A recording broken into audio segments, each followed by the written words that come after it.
반갑습니다. 오늘 찬양하고 같이 기도하는데 하나님이 저에게 감동 주시기를 오늘 많은 우리 영혼들이 회복의 영이 임할 것이고 또 회복될 것이라는 감동을 주셨습니다. 얼마나 감사한지. 그래서 저 구석에서 기도하는데 많이 울었어요. 감동받아서 저는 눈물을 곁으로 흘리지 않고 가슴으로 흘립니다. 그래서 지금 좀 전에 화장실 가서 훔치고 왔어요. 오늘 우리 말씀 제목 예수님을 믿습니다 라는 제목으로 함께 은혜를 나누도록 하겠습니다. 예수님을 믿습니다. 한번 따라해 볼까요? 예수님을 믿습니다. 네, 얼마 전에 제가 차에서 라디오를 켰더니 신앙상담 프로그램이 진행 중이었는데 내용은 그런 내용이었어요. 함께 신앙생활하는 교우가 본래는 불교였는데 자기가 개종을 해서 기독교로 바꾼 거예요. 그래서 기독교로 바꿨는데 이유가 뭐냐면 자기는 불교 다니면서 교회 다니는 사람들 얘기를 들어보니까 잘 풀리더라는 거예요. 뭘 해도 잘 풀리는 거예요. 일이 잘 풀리고 또 뭘 해도 술술술술 일이 잘 되어가는 것을 보면서 불교보다는 기독교가 진짠가 보다 하고 개종을 한 겁니다. 그런데 어느 날 이분이 갑자기 더 이상 내가 이제 예수님을 믿지 않겠다. 그 이유가 뭐냐고 물었더니 기독교보다는 불교가 더 신통한 것 같아. 그러면서 몇 년 동안 예수를 믿었는데 또 다시 재개종하는 그러한 분을 이제 상담하는 전화 통화를 제가 드린 거예요. 근데 그 이유는 뭐냐면 김정일이 사망했을 때 그의 죽음을 예고한 사람들이 거의 다가 불교와 관련이 있음을 보고 아무래도 기독교보다는 불교가 훨씬 더 센 것 같다라는 그런 이유에서 재개종을 했답니다. 상담을 요청한 그 개종자는 재개종하겠다는 그 사람에게 어떻게 해야 이 사람을 다시 마음을 돌이킬 수 있는가라는 그러한 설득에 대해서 이제 문의가 들어온 거예요. 전혀 요동치 않는 그 교우를 어떻게 설득해야 되는지 이제 문의를 하고 있는데 제가 듣는 제 느낌에 의하면 그 목사님이 열심히 설명하는 거예요. 그 교우에게 어떻게 하시라 저렇게 하시라 계속 설명하는데 제가 듣기에는 좀처럼 그렇게 한번 마음이 돌아선 재개종한 불교로 돌아간 그 신자가 그 얘기를 듣고 다시 마음을 돌이킬까라는 의구심이 들 정도로 들으면서 제 마음도 이렇게 불확실한 마음이 들었습니다. 그렇지만 이제 그 라디오를 끄고 난 다음에 집에 오는 내내 한참을 생각했습니다. 교회에서 무슨 희한한 기적이 일어났다면 우리는 보통 분명 우리의 믿음이 성장할 것이라고 생각하고 우리의 믿음이 또 때로는 확신이 올 것이라고 생각할 때도 있고요. 또 때로는 분명히 그 재개종한 불교 신자가 기독교에 다시 말해서 교회 안에서 놀라운 일이 벌어졌다는 소문을 들으면 또다시 불교에서 재개종해서 기독교로 오지 않을까 그런 생각도 한번 해봤습니다. 그런데 교회를 다니든 아니면은 절에 다니든 이렇게 왔다 갔다 해서는 무엇 하나 만나기 힘든 사람이라고 저는 생각을 했습니다. 불교로 재개종하기 전 몇 년 동안 그는 예수님을 잘 믿었대요. 예수님을 확실하게 믿었다고 본인이 이야기를 했답니다. 그렇다면 그가 말하는 믿음이란 무엇이며 또한 믿음의 내용은 무엇입니까? 간단히 말해 그는 대체 뭘 믿었다는 겁니까? 이 시간 우리도 한번 우리의 믿음도 또 혹시나 이런 불교로 재개종한 그런 믿음을 갖고 있지는 않은지 함께 생각해보는 시간을 갖기를 원합니다. 역술가나 점쟁이, 소위 자칭 도사라고 하는 자들이 김정일의 죽음을 예고를 했습니다. 김정일이 생각해보세요. 10대나 20대나 이런 분들처럼 꽃다운 20대도 아니고 또 저처럼 30대도 아니고 하여튼 청년이 아니란 말이죠. 제가 알기로 김정일이 죽은 나이가 향년 69세인데 아마 70세 가까운 나이에 죽었다고 제가 알고 있습니다. 그런데 노인네란 말이에요. 늙어가는 노인의 죽음에 대해서 누구나 예고할 수 있습니다. 그리고 그 날짜도 여러 사람이 말하다 보면 맞힐 수 있습니다. 그런데 죽음을 뛰어넘는, 죽음을 초월하는 그런 일들은 아무나 할 수가 없습니다. 나이가 들고 하나님이 오라고 하면 누구든지 예외 없이 하나님 앞에 우리는 서야 합니다. 믿습니까? 그게 성경은 이렇게 기록되어 있습니다. 성경에 말하기를,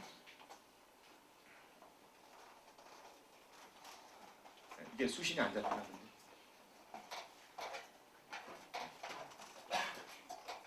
여기는 문제가 없어요. 다음 넘겨주세요. 여기는 문제가 없는데. 한번 읽어보겠습니다. 히브리서 9장 27절에 이렇게 이야기합니다. 시작. 한 번 죽는 것은 사람에게 정하신 것이요 그 이후에는 심판이 있으니. 불교에서 기독교로 개종을 하고 또다시 김정일 사망 예언과 관련하여 불교로 개종을 했다가 또 돌아갔다가 뭐 이런 여러 가지 일들을 반복할지라도 그 믿음은 기껏해야 인간의 사망일이나 예고하는 점쟁이 역술인쯤으로 믿고 있다는 겁니다. 목회를 하다 보면 정말 많은 교인을 만나게 됩니다. 많은 교인들을 만나게 되고 또 많은 교인들이 초대해서 신방을 하게 됩니다. 어느 날 제가 신방을 했어요. 근데 이 교인은 지금 저는 이제 자료 화면을 갖고 있지만 이 교인을 제가 신방하기 전에 시험 든 교인을 신방하게 되었기 때문에 들어가자마자 분위기가 썰렁했어요. 지금 분위기가 화해하잖아요, 그죠? 이렇게 웃고 있지만 그 당시에 제가 신방 갔을 때는 이런 분위기가 전혀 아니었습니다. 들어가자마자 다짜고짜 저에게 뭐라고 하냐면 정말 하나님은 살아계십니까? 라고 묻는 거예요, 저한테. 그래서 얼떨결에 가만히 멈춰 서 있었어요. 신발도 안 벗고 신발도 벗지 않은 상태에서 저한테 질문을 던진 겁니다. 그리고 또 그 질문이 끝나자마자 제가 당황스러워하는 모습을 보면서도 불구하고 또 뭐라고 이야기하냐면 아니 정말 하나님은 살아계시냐고요? 네? 라고 묻는 겁니다. 이렇게 묻는 그 교인의 목소리에는 한없는 원망과 애절한 호소가 뒤섞여 있었습니다. 저는 왜 그분이 그렇게 돌발적으로 질문을 하는지 대충은 알고 있었습니다.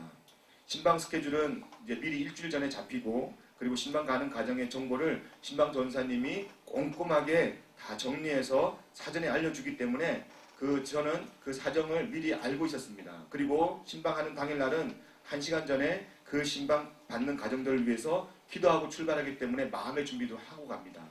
그런데 어느 정도 마음의 준비를 하고 또 어느 정도 그 사정을 알았지만 다짜고짜 신발도 벗지 않은 상태에서 질문을 던지는 그분의 목소리에 저는 당황하기 그지없었습니다. 30대 중반의 그녀는 상황은 이렇습니다. 결혼한 그 배우자가 사업이 부도가 나서 집을 나간 상태고 그리고 운영하던 사업의 부채로 말미암아서 살고 있는 집마저 빼앗겨 버렸고 또 어린 세 자녀를 부양할 의무가 있기 때문에 어린 세 자녀와 함께 먹고 살기 위해 어쩔 수 없이 3개월 전부터 한 번도 하지 않은 식당 종업원 일을 하게 되었는데 너무 힘들다는 거예요. 어릴 때부터 교회를 다닌 그 자매는 이렇게 이야기합니다. 목사님, 정말 하나님이 계시다면 어릴 때부터 하나님을 믿어온 나에게 어찌 이런 일이 일어날 수 있겠습니까? 네, 예배를 드리기 전부터 이분은 계속해서 질문을 던집니다. 어찌 나에게 이런 일이 있을 수 있습니까? 그녀는 불교에서 개종한 사람도 아니에요. 교회에 다닌 지 얼마 되지 않은 초신자도 아닙니다. 어릴 때부터 꾸준하게 교회를 다닌 그리스도인이었습니다.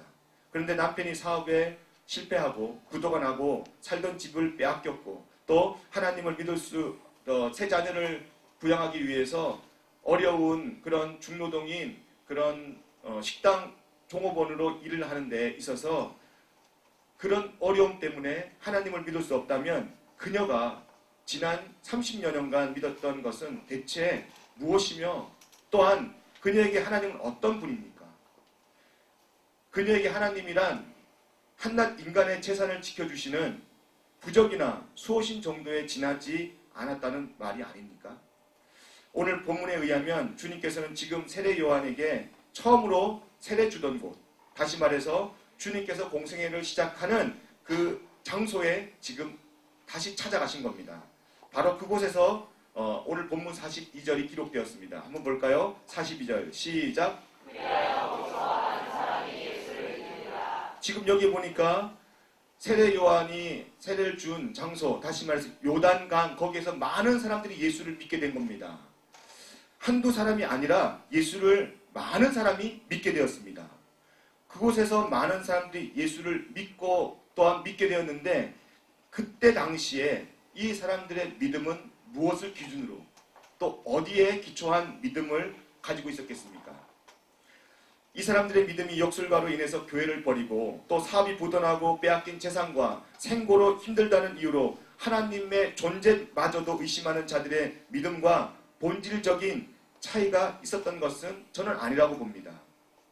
본문 속에서 예수님을 믿는다는 수많은 사람들 역시 결정적인 순간 예수님을 믿기는커녕 오히려 조롱하고 비웃으며 예수님께 등을 돌려버리는 그런 믿음이었습니다. 여러분 잘 아시잖아요. 이런 유대인들의 믿음을 여러분들은 성경 공부를 통해서 또 여러분들의 개인적으로 큐티를 통해서 너무 잘 알고 계시잖아요. 이건 역사적인 사실이기 때문에 누구 하나 부인할 수 없는 그러한 장면입니다. 41절을 한번 더 읽어보겠습니다. 41절에 시작. 많은 사람이 왔다가 말하되 요한은 아무 표적도 행치 아니하였으나 요한이 이 사람을 가리켜 말한 것은 다 참이라 하더라. 이스라엘 백성들은 무엇을 근거로 믿음을 기초했냐면 표적입니다. 기적이란 말이죠. 지금 여기 보니까 많은 사람이 왔다가 말하되 요한은 아무 표적도 행치 아니하였으나 요한이 이 사람을 가리켜 말한 것은 다 참이라고 이야기합니다. 요한은 표적을 일으키지 않았습니다. 표적을 일으킬 만한 능력도 없는 사람이었습니다. 그런데 예수님은 여러분 잘 알다시피 불과 보리떡 5개와 물고기 2마리로 그 당시에 어린아이와 다 포함해서 여자와 다 포함해서 10,000명 이상의 대군중을 먹이는 놀라운 사건이 일어납니다. 여러분 이거는 굉장한 표적 중에 표적의 기적입니다. 여러분 여기에서 제가 지금 갖고 있는 저기다 물을 놔뒀네. 제가 마시는 저 물이 한 명밖에 없잖아요. 근데 지금 여기서 제가 축사를 해서 여러분 지금 목이 마른데 지금 목이 마른다는 설정을 지금 여러분 감이 잘 안 오나 본데 여기 사막이라고 생각해 보세요. 사막이에요. 물 한 모금 찾을 수 없는 사막이고 여러분들은 지금 4일 동안 물 한 모금 못 마신 갈증에 시달린 사람들이에요. 제가 물 한 모금 갖고 있어요. 그런데 다 같이 마셔야 되잖아요. 다 못 마시잖아요. 적은 물이기 때문에 제가 축사를 하고 여러분들한테 지금부터 물을 줍니다. 그런데 이 물이 전혀 마르지 않고 계속 팔팔팔팔 나온다고 생각해 보십시오. 여러분들은 저를 뭐라고 생각하시겠습니까? 예전에 시원찮게 알고 있던 목사라고 생각하겠습니까? 전혀 그렇지 않을 거예요. 우리 목사님은 대단한 사람이야. 대단한 능력의 사람이야. 아마 한 사건으로 완전히 여러분들의 저를 향한 가치관이 바뀔 겁니다. 그리고 여러분들은 계속해서 저를 추앙하게 될 겁니다. 그리고 찾게 되겠죠. 그리고 여러분들은 아마 하루라도 저와 통화를 하지 않거나 저를 보지 않으면 아마 눈에 가시가 돋을 정도로 저를 보고 싶어 할 겁니다. 근데 저를 찾는 사람이 아무도 없어요. 일주일 동안 처음 주일날 만나는데 너무 반가운 나머지 저는 막 다가가고 싶은데 여러분들은 그냥 멀리 감치서 예 안녕하세요 눈이사만 짓는 이런 모습 한 번에 바꿀 수 있습니다. 여기서 한번 제가 그런 놀라운 표적을 보이면 여러분들은 확실히 바뀔 겁니다. 예수님 당시에도 그랬습니다. 이 기적을 베풀 수 없는 선자의 말을 믿을 수 없다는 거예요. 하지만 예수님은 엄청난 표적을 행했습니다. 엄청난 기적을 행했습니다. 눈먼 자, 귀머거리, 또한 혈류병 걸린 자, 세상에서 고칠 수 없는, 세상에서 포기한 그런 귀신 들린 자들도 예수님 앞에 나오면 다 회복이 되는 거예요. 다 고쳐지는 거예요. 다 나음을 입는 겁니다. 여러분 이런 장면을 보면서 결국 그들은 예수님을 믿기 시작합니다. 예수님을 믿고 예수님이 베풀어진 표적, 자신들에게 행해질 예수님의 놀라운 이적들을 기대하기 시작합니다.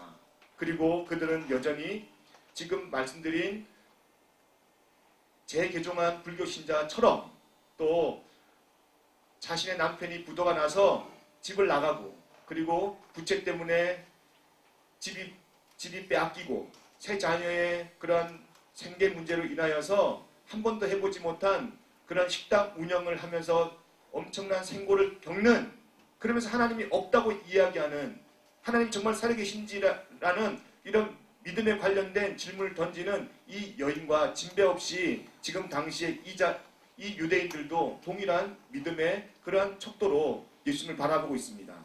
자신의 욕심을 충분히 채워줄 수 있는 그런 대상으로 생각하고 있습니다. 그래서 십자가에 매달린 주님으로부터 더 이상의 표적과 기적을 기대할 수 없을 때, 그리고 그렇게 자기들이 판단될 때 그들은 더 큰 신통력을 지닌 역술가나 점쟁이 혹은 자본주의 국가에서 최고로 여기는 돈, 그런 물질을 찾아 헤매는 현대인들처럼 미련 없이 주님 곁을 떠나고 말았습니다. 그게 역사적인 주님 곁에 있던 인물들의 모습입니다. 하나님을 믿는다는 그리스도인의 믿음의 내용이 이처럼 눈에 보이는 표적에 국한되어 있다면 그리스도인과 타 종교인은 아무런 차이가 있을 수 없습니다. 제가 얼마 전에 영화를 봤어요. 박수건달 영화를 봤는데 아무도 안 봤구나. 여러분 그냥 뭐 이건 추천할 만한 영화는 아니지만 별 5개까지는 아니지만 혹시 영화관 갔는데 시간이 안 맞다. 이거 한번 보세요. 괜찮아요. 재밌어요. 박수건달. 이 세상의 모든 종교는 표적을 보여줄 수 있습니다. 기적이 임하는 그런 종교일 수 있습니다. 모든 타 종교에도요. 표적이 있고 기적이 있습니다. 심지어는 역술인 점쟁이 무당도 표적을 이야기하고 보여주기도 합니다. 단지 그 표적만을 믿고 따라다니는 자들과 하나님을 믿는 그리스도인 사이에 반드시 있어야 할 차이가 있다면 그 차이란 무엇일까요? 우리가 지금 타 종교랑 비교될 만한 그러한 핵심적인 우리의 마음의 상태, 다시 말해서 믿음은 뭘까요? 여러분들은 자신있게 나는 타 종교랑 완전히 다른 진짜 살아계신 하나님을 믿고 있다라고 이야기할 사람이 여기에 몇 명이나 앉아 있겠습니까? 주님께서 이 땅에 계시는 동안 참으로 많은 표적과 기적을 행하였습니다. 그분의 삶 자체가, 예수님의 삶 자체가 표적의 삶이요 기적의 연속이었습니다. 한번 같이 읽어보겠습니다. 시작.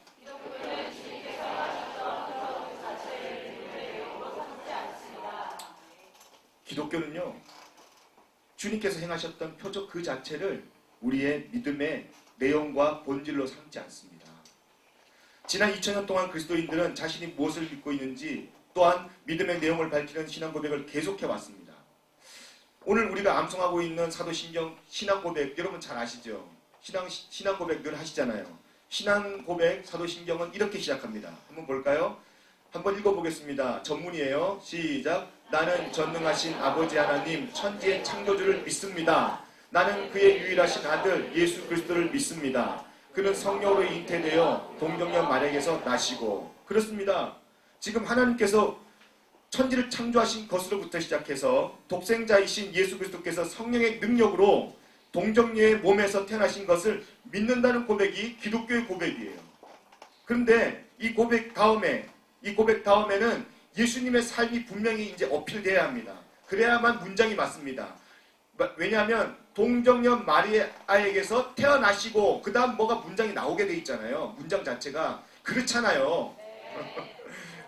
나시고, 그러니까 지금 주님께서 태어나셨으니까 그 다음에는 삶에 대해서 뭔가 어필이 돼야 된단 말입니다. 근데 어떻게 그 다음 구절이 고백되어진지 아십니까? 한번 보겠습니다. 시작. 그는 성령으로 잉태되어 동정녀 마리아에게서 나시고 본디오 빌라도에게 고난을 받아 십자가에 못 박혀 죽으시고 장사된 지 사흘 만에 죽은 자 가운데서 다시 살아나셨으며 하늘에 오르시어 전능하신 하나님 우편에 앉아 계시다가 그 다음에 없잖아요. 있는 것만 읽으세요.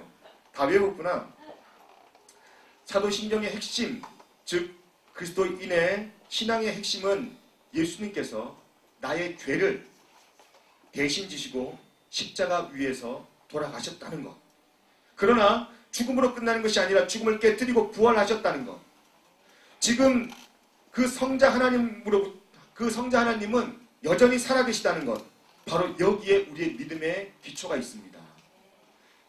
태어나시고 난 다음에 주님께서 만약에 그런 표적이 중요하다면, 이적과 기적이 중요하다면 분명히 동정녀 마리아에게서 태어나시고 동정녀 마리아에게서 나시고 눈먼 자를 눈뜨게 하시고 또 가난한 자를 부유하게 만드시고 또 저는 자를 걷게 하시고 몸 온전치 못한 자를 회복시키시고 이렇게 주님의 삶이 절절하게 고백되어야 되는데 그런 말 한마디 들어가지 않습니다. 주님의 삶은 본디오 빌라도에게 고난을 받아 바로 고난부터 나오는 것입니다. 그래서 주님께서는 나의 죄를 대속해 주신 구원자며 나를 영원한 생명으로 인도하실 선한 목자며 부활하신 주님이라는 것을 분명히 어필하고 있는 것입니다. 우리는 한 명도 여기서 의인이 없잖아요. 다 죄인입니다. 다 죄인인데 죄인이 어떻게 구원받을 수 있겠습니까? 주님의 이 고난 때문에 우리가 구원받는 길이 열린 줄로 믿습니다. 그 다음에는 또 어떻게 신앙 고백으로 끝납니까? 시작! 거기로부터 살아있는 자와 죽은 자를 심판하러 오십니다. 나는 성령을 믿으며 거룩한 공교회와 성도의 교제와 죄를 용서받는 것과 몸의 부활과 영생을 믿습니다. 아멘. 사랑하는 여러분, 오늘 이처럼 예수 그리스도를 믿을 때에 우리의 죄가 사함을 얻게 되고요. 아멘 하셔야 될걸요.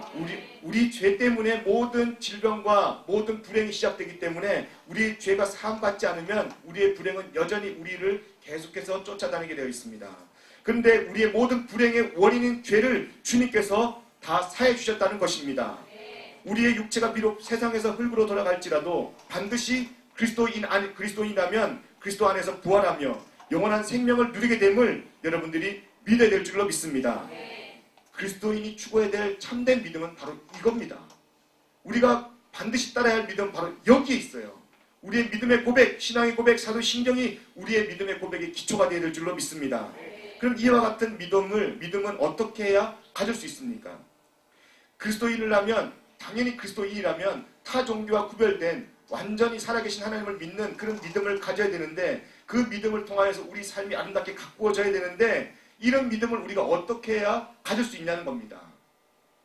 그 답을 저는 40절에서 발견했습니다. 40절. 한번 읽어볼까요? 시작. 요한복음 10장 40절이 다시 해요? 그럼 제가 잘못 적었네. 예수님은 요한이 이거는 몇 절이에요? 이런 말은 없어요? 내가 지금 현대인 성경으로 번역했어요. 현대인 성경으로. 그 앞에 있는 거 읽어주시면 돼요. 난 깜짝 놀랐어요. 현대인 성경은 이거예요. 여러분들에게 쉽게 이해하기 위해서 현대인 성경으로 제가 다시 바꿨어요. 한번 보겠습니다. 40절. 예수님은 요한이 세례를 주던 요단강 건너편으로 다시 가서 거기에 머무르셨다. 한번 생각해봐요. 저는 오늘 이 말을 하기 위해서 지금 장황한 서론을 이야기했습니다. 이 이야기를 하기 위해서. 그래서 오늘 설교가 꽤 길어질 수도 있어요. 그러나 실망하지 마세요. 저는 시간만 되면 딱 끝나요. 그리고 다음 주를 또 여러분들 연속으로 저는 설교를 할 겁니다. 지금 40절 내용을 보니까 예수님은 요한이 세례를 주던 요단강 건너편으로 다시 가서 거기에 머무르셨다라고 나옵니다.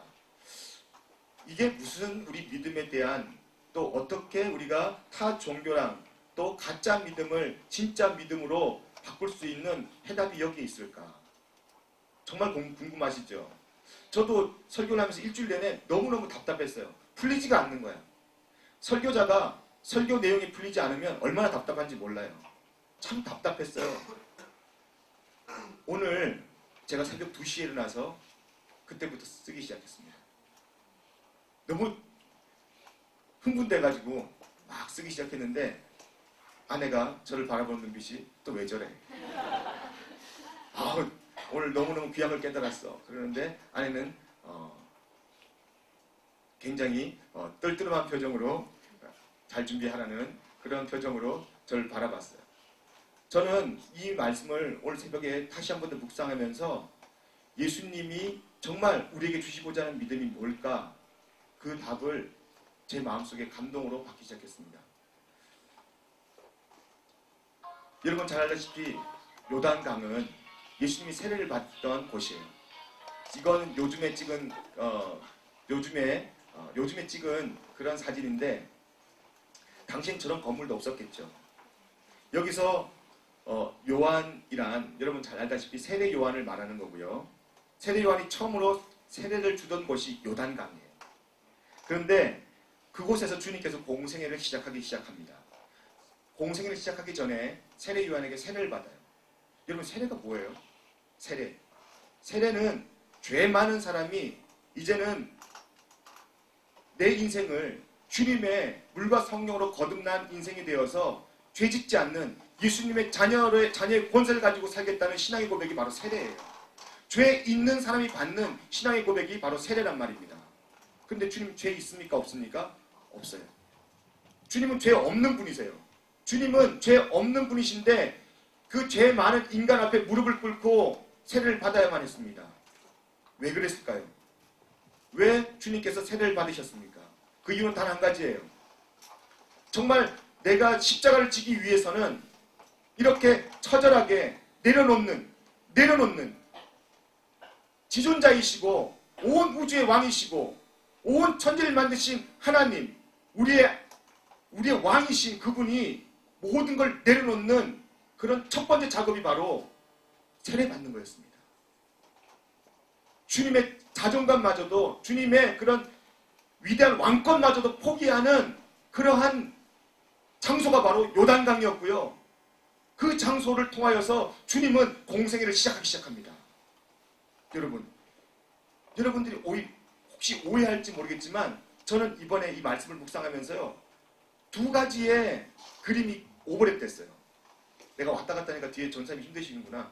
이제 똑바로 서서 할게요. 미안해요. 두 가지의 그림이 오버랩됐어요.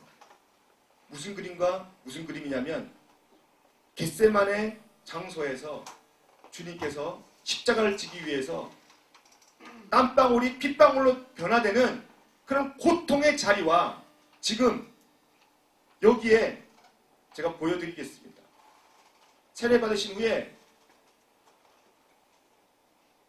주님께서 이렇게 성령의 비둘기가 하늘에서 내려오면서요, 하늘문이 열리고 하늘에서 음성이 들립니다. 이는 내가 사랑하고 기뻐하는 내 아들이라라는 그런 놀라운 음성이 들립니다. 여러분들 중에서 두 가지 중에서 하나를 선택하라면 어떤 걸 선택하겠어요? 십자가를 지기 바로 전날 겟세마네 동산에서 정말 처절하게 땀방울이 핏방울이 될 정도로 고민하며 기도하는 장면과, 그리고 모든 영광이 하늘의 문이 열리면서요, 하늘에서 음성이 들리는데 이는 내 기뻐하는 자라, 내 아들이라라는 엄청난 소리와 장소가 여러분들에게 있다면 두 장소 중에 어떤 걸 선택하겠습니까? 어떤 걸 선택하겠어요? 대체적으로 대답을 하기 힘들겠지만 후자를 선택할 겁니다. 요단강에서 세례를 받고 난 다음에 하늘문이 열리고요, 하늘의 음성이 나오고 모든 사람들이 예수 그리스도인 것을 아는 하나님의 아들이라는 이 확신 있는 엄청난 기적의 사건을 여러분들이 더 좋아할 겁니다. 근데 여러분, 지금 저는요, 겟세마네 동산에 피땀 흘린 땀방울이 변해서 피가 될 정도로 고민하고 고뇌하는 그 예수님의 모습과 지금 영광의 하늘이 열리고요, 그 영광된 음성이 들리는 그 장소와 동일한 시각으로 저는 보게 되었습니다. 그게 바로 예수님의 마음이에요. 예수님의 마음.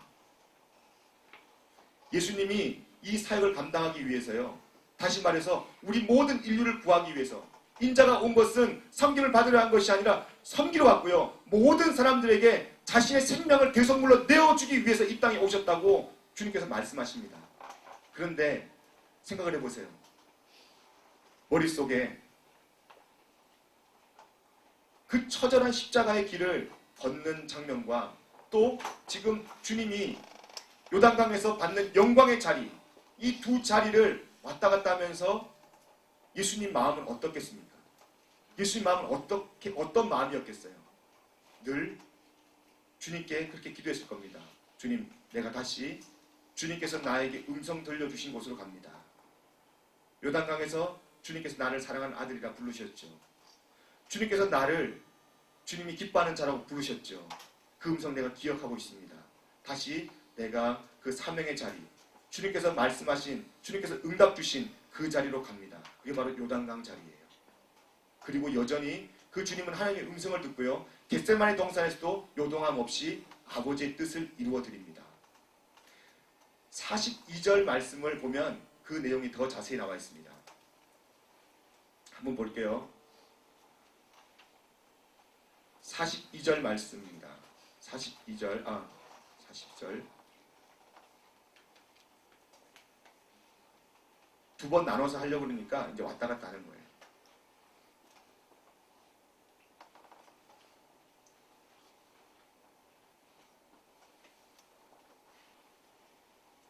여러분도 어지럽죠? 더 있는데. 이거 다예요?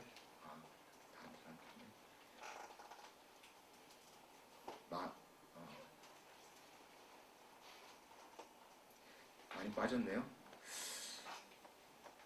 42절 여러분들이 한번 읽어보겠습니다. 42절 시작.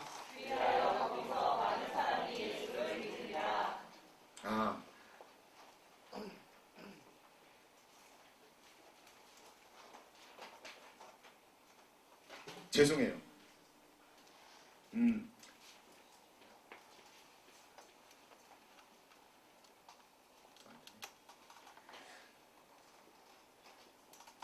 오늘 지금 세례 요한이 세례를 주고 난 다음에 예수님이 하늘문이 열리고 비둘기처럼 성령이 임하시면서 이는 내 기뻐하는 자요 내 사랑하는 아들이라 음성을 듣습니다. 하나님의 음성이 들린 다음에 예수님이 그때부터 하나님의 음성으로 살기 시작합니다. 봅시다.